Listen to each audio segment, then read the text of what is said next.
हे friends, नमस्कार। मैं धर्मेंद्र सिंह आपका स्वागत करता हूं मेरी अपनी एक और वीडियो लेक्चर में। फ्रेंड्स, आज मैं लेके आया हूं एमपी बोर्ड स्पेशल इंग्लिश का फर्स्ट जो चैप्टर है, फर्स्ट जो लेसन है, वो एक पोएम है गुडविल। फ्रेंड्स, आज हम इसके बारे में चर्चा करेंगे और गुडविल जो पोएम है इसकी वर्ड टू वर्ड और लाइन टू लाइन हिंदी में एक्सप्लेनेशन करेंगे, व्याख्या करेंगे और कोशिश करेंगे कि अच्छी प्रकार से इसको समझा जा सके। आइए देखते हैं फ्रेंड्स, जैसा कि आप बोर्ड पे देख रहे होंगे, गुडविल के अगर अर्थ को समझना चाहे, शुभेच्छा बोल सकते हैं, सदिच्छा बोल सकते हैं, सद्भाव बोल सकते हैं, मंगल कामना, इस प्रकार से कई मीनिंग्स हैं इसके। फ्रेंड्स, कुल मिला के अगर देखा जाए, ओवरऑल इसकी मीनिंग को अगर देखा जाए तो ओवरऑल मीनिंग इसकी है सदिच्छा, यानी अच्छे विचार, यानी जो अच्छे विचार होते हैं, अच्छे भाव होते हैं, वही है इसकी मीनिंग। फ्रेंड्स, ये जो पोएम है लेसन फर्स्ट की गुडविल, सदिच्छा या सद्भाव, ये जो पोएम है फ्रेंड्स, ये यजुर्वेद, जो हमारे 4 वेद हैं, आप देख सकते हैं बोर्ड पे लिखा है ऋग्वेद, सामवेद, यजुर्वेद और अथर्ववेद। इनमें से एक हमारा प्रमुख वेद है यजुर्वेद में से ली गई है।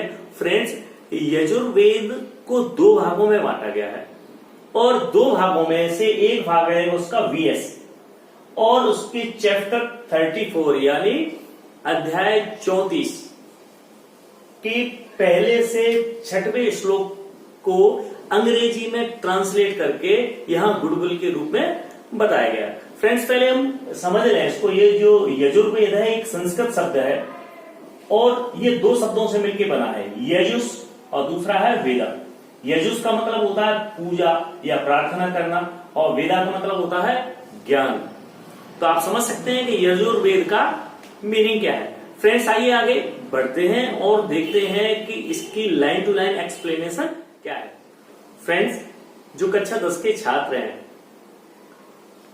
वो अपनी जो टेक्स्ट बुक है वो अपने हाथ में रखें और देखें, लाइन टू लाइन इसका जो एक्सप्लेनेशन है उसको समझने का प्रयास करें।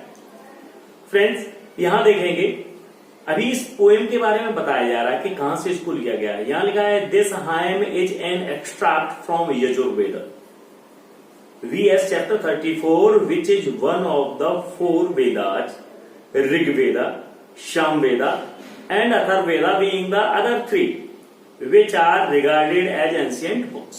फ्रेंड्स, यहाँ ये बताने का प्रयास किया जा रहा है, ये जो हाइम है, भजन है, वो एक एक्सट्रैक्ट है, एक एक्सट्रैक्ट लिया गया है किससे? यजुर्वेदा के चैप्टर 34 से, जो कि 4 वेदों में से एक वेद है। 4 वेद यहाँ पे मैंने आपको बता दिए हैं। which are regarded, इनको सबसे प्राचीन किताबों के रूप में माना जाता है, सबसे प्राचीन जो बुक्स हैं, ग्रंथ हैं, उनमें माना जाता है।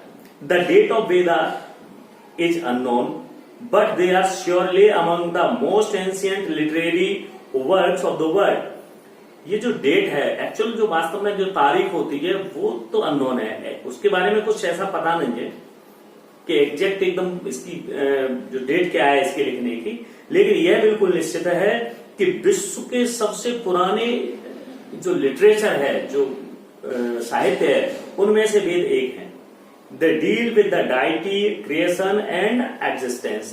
और ये देवताओं से संबंधित, रचना, क्रिएशन से संबंधित और एग्जिस्टेंस, अस्तित्व से संबंधित चीजों में डील करते हैं, यानी उनको ही बताते हैं, उन्हीं की इसमें व्याख्या की गई है।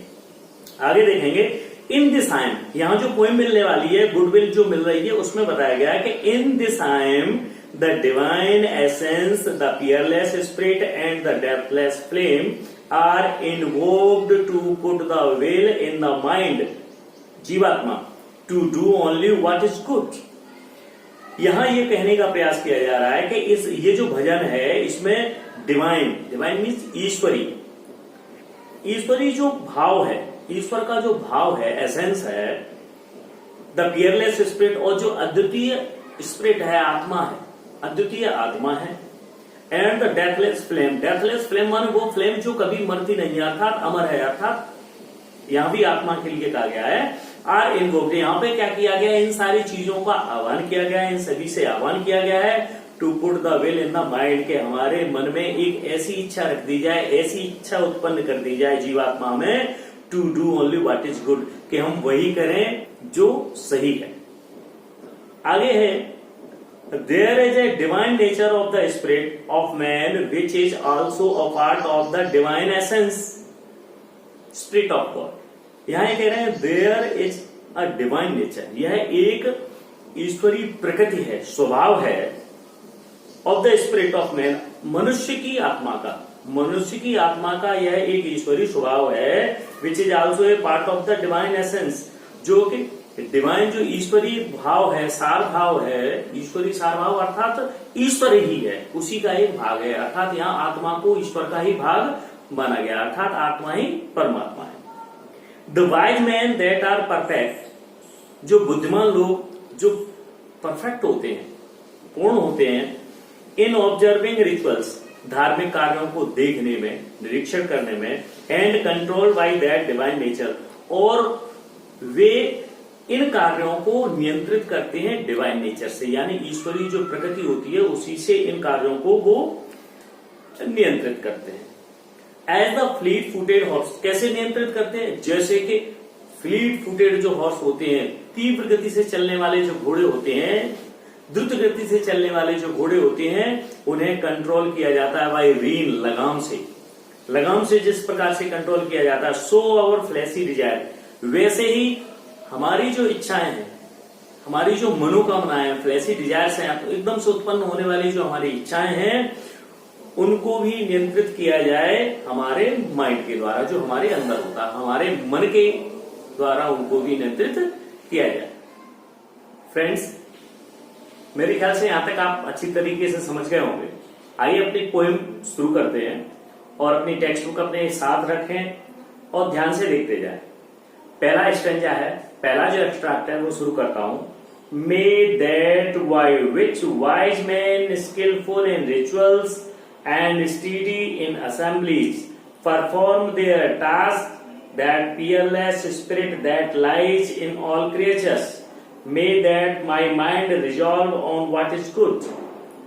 फ्रेंड्स, ये पहला स्टैंजा है 4 लाइन का। इसके जो लिखा हुआ आपको बोर्ड पे दिखाई देगा और इसमें जो कठिन शब्द हैं उनकी मीनिंग्स भी आपको मिलेगी। आइए इनको समझते हैं, वर्ड टू वर्ड हम समझने का प्रयास करते हैं इसके एक्सप्लेनेशन को हिंदी में।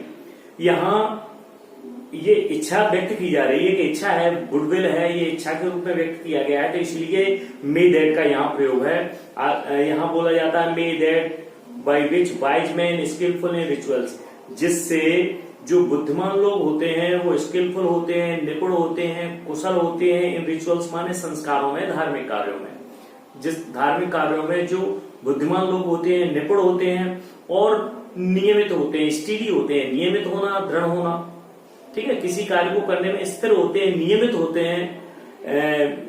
स्टडी इन असेंबलीज, असेंबलीज माने होता है सभाएं, ऐसी सभाएं जो धार्मिक होती हैं, अनुष्ठान होते हैं जिसमें धार्मिक क्रियाकलाप किए जाते हैं।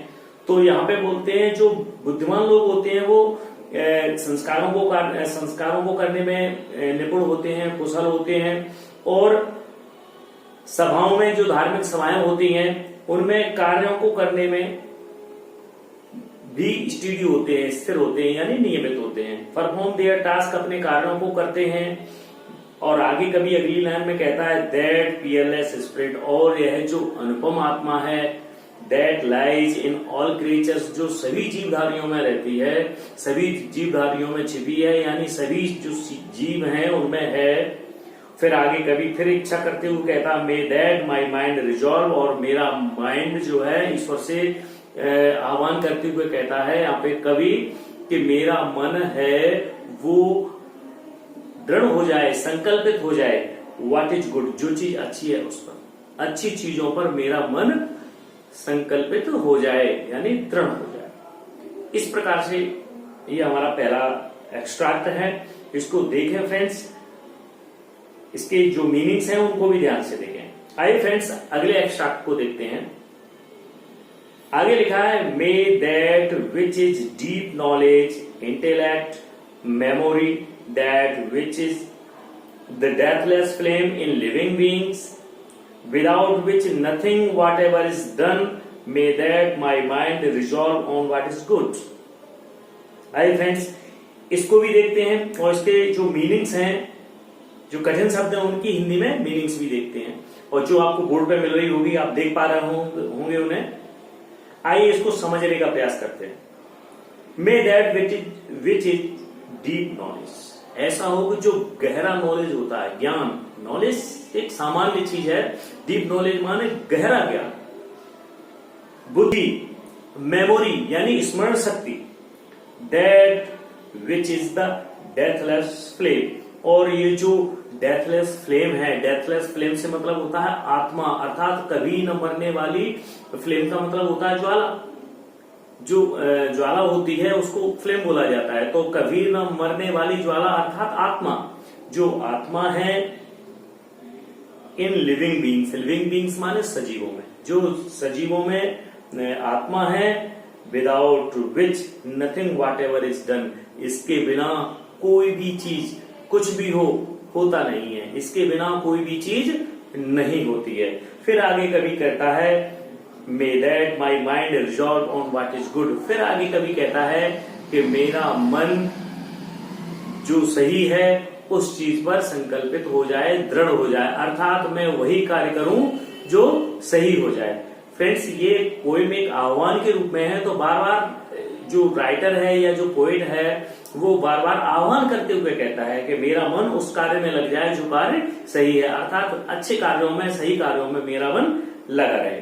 फ्रेंड्स, मेरे ख्याल से आप इसको समझ पाए होंगे, इस एक्सट्रैक्ट को। आइए अंतिम एक्सट्रैक्ट की ओर चलते हैं।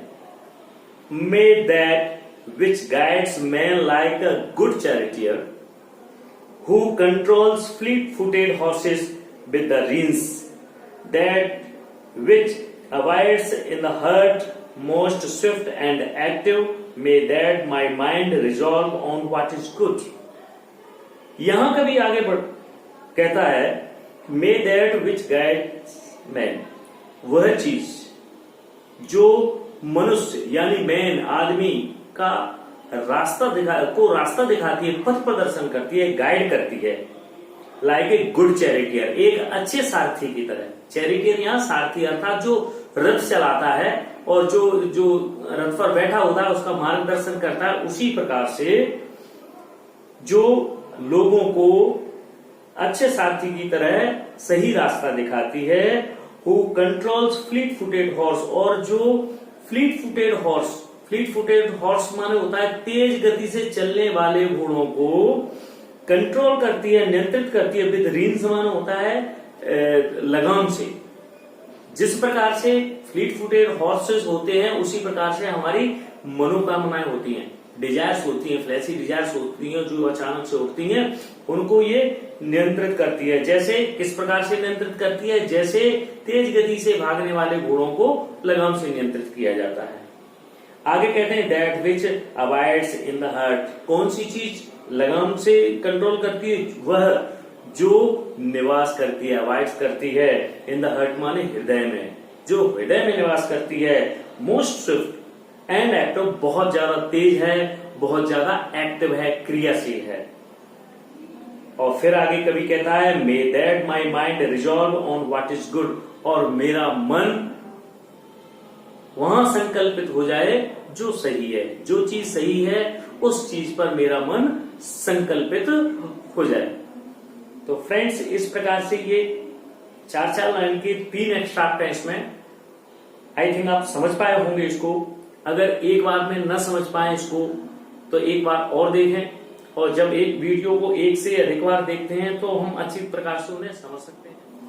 फ्रेंड्स, अगर पोएम को ध्यान से देखा है, पढ़ा है आपने, तो आप समझ पाए होंगे कि यहाँ पे 4 लाइन के 3 एक्सट्रैक्ट हैं, और तीनों ही एक्सट्रैक्ट में आह्वान किया गया है, वो भी जीवात्मा का, 3 अलग अलग नामों से। जैसे पहला जो एक्सट्रैक्ट है उसकी 3rd लाइन में देखेंगे पियरलेस स्पिरिट कहा गया है इसे, और जो दूसरा एक्सट्रैक्ट है उसकी दूसरी लाइन में इसको डेथलेस फ्लेम बोला गया है इसको, और जो चौथा एक्सट्रैक्ट है उसको एक गुड चैरिटियर बोला गया है, अच्छा सारथी बोला गया है, और जो हृदय में निवास करती है, इस प्रकार से इसको संबोधित किया गया है। फ्रेंड्स ये पोइम आह्वान के रूप में है और यहाँ आत्मा जीवात्मा का को ही आह्वान किया गया है, यहाँ जीवात्मा का ही आह्वान किया गया है और अच्छे कार्यों की ओर प्रेरित हो हम, ऐसा इसमें आह्वान किया गया है।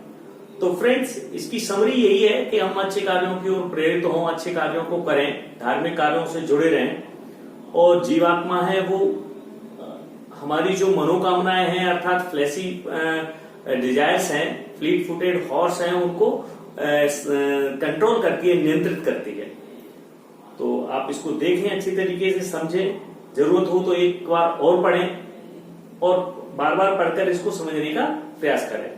तो मेरा प्रयास है फ्रेंड्स इसी प्रकार से मैं आपके लिए ऐसे ही वीडियो और अपलोड करता रहूं और आपसे उम्मीद है कि आप लोग इस चैनल को जरूर सब्सक्राइब करेंगे और जितने भी जरूरतमंद स्टूडेंट्स हैं उनके लिए शेयर भी करेंगे। और अगर वीडियो अच्छा लगा हो तो इसे लाइक करें और अगर कोई क्वेरी हो, कोई पूछताछ हो तो जरूर इस पे क्वेश्चन करें, आप कमेंट करके पूछ सकते हैं फ्रेंड्स। Thanks for watching.